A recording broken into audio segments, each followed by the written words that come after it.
So this is my 27-week update. So the baby is 15 inches and weighs over 2 pounds now, and they are basically fully grown. They've got all their organs in place, everything's practically in the right place.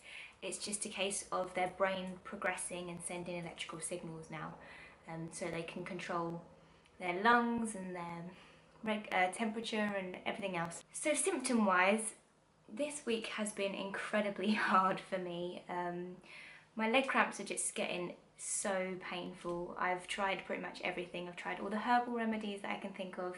I've tried all the sort of exercises that I could do and drink some more fluids, but ultimately I'm just gonna keep getting these leg cramps until birth, probably.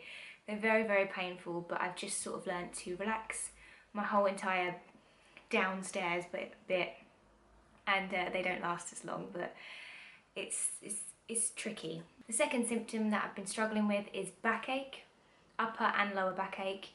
I have been doing a lot of writing because I've been preparing the launch of my magazine, so I've been like hunched over on my computer and it's proper hurting my shoulders. I need a good massage or something.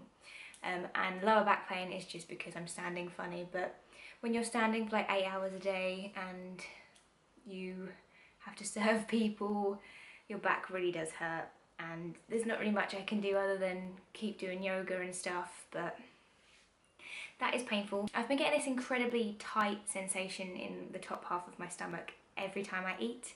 So recently I've been invited to a lot of barbecues.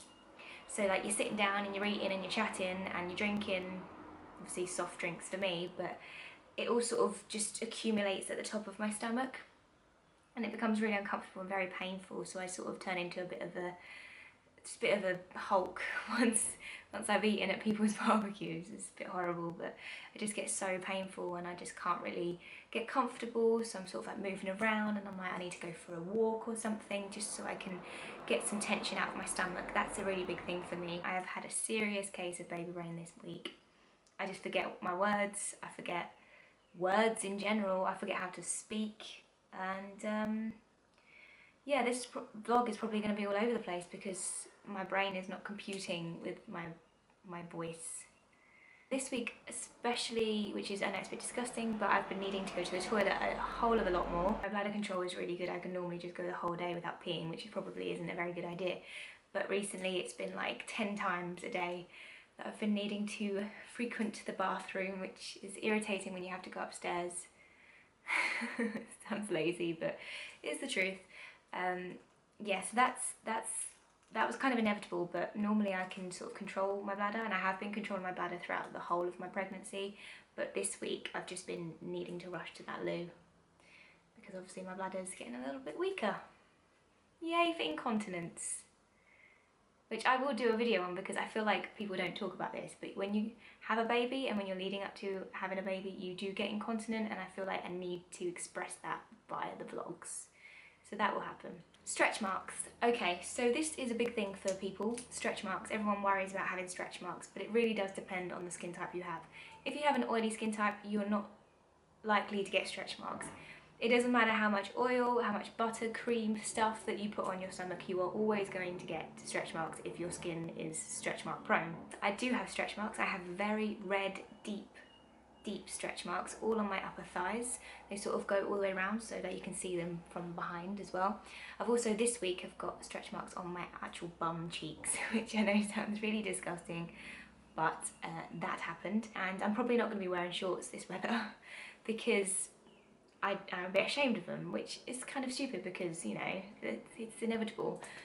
But I have still been putting oil on them to make sure that they're kind of lubricated, but at the end of the day they're always going to appear if they're going to appear, so hopefully they'll go down once the baby's born and I sort of regain my shape back, but if they don't, then that's just a little fault that I'm going to have to accept. My baby has been moving like an absolute beast this whole week.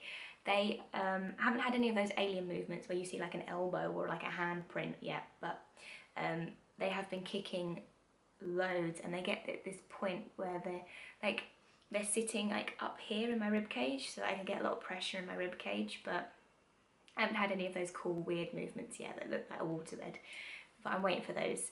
But yeah, movements they're moving all the time, and it's pretty cool. I do sort of, it's kind of magical, I do sort of stop and go, ooh, every time that they move, because it's kind of cute and weird at the same time. Another thing that happened this week is that me and my partner, or me and my mum actually, bought the baby's pram. Me and my partner have been researching prams for about 4 months now because we couldn't decide on which one to get. And we've done like really thorough research, we've done YouTube videos and we've done reviews and we've done like going to the shop like 100 times just so we can push all the individual ones and just know which one's perfect for us. And we eventually picked one. It's called the Joy or Joey Chrome Plus, and it's in wine, which is basically maroon. I'm really proud of the pram. I haven't got it in my house because apparently that is bad luck, but it is at my parents' house still. We also bought a Tuggies, I think it's called, baby swing, because that is the #1 must-have that you should have when you have a newborn, apparently, a swing. So we bought one of those as well. And there's nothing really anything else to report, just that I am enjoying it still. I do love being pregnant, and I just wish it wasn't so hot outside because I really do feel the heat. But ultimately, this baby brain, ultimately I am still enjoying it, and even though the symptoms have been troublesome this week, I'm kind of cool with it. I don't mind. 13 weeks to go until my due date, and I'm still not nervous about pregnancy and birth. Just gonna let the chips fall where they may. So now I'll show you the bump. Okay, so there's the side view. I'm only going to do side view, put that pen away, because I really can't turn around because it's uncomfortable. You can sort of see there the beginning of my stretch marks, but I don't really care. So yeah, put it up a bit more. That's my bump, and there's my front bump. Ooh. There you go, that's week 27. Thank you so much for watching this bump update. So this is my 27 weeks. I'll be doing a 28 week when I'm 28 weeks. So I'm really out of breath just moving. That's another thing, shortness of breath. Terrible. Thank you so much for watching. I'll be doing more bump updates and other little pregnancy related videos. I'll also be doing a video on my magazine, which is launching tonight. Anyway, I'm going to go, and I hope you have a brilliant week, and I'll speak to you all very soon. Bye for now.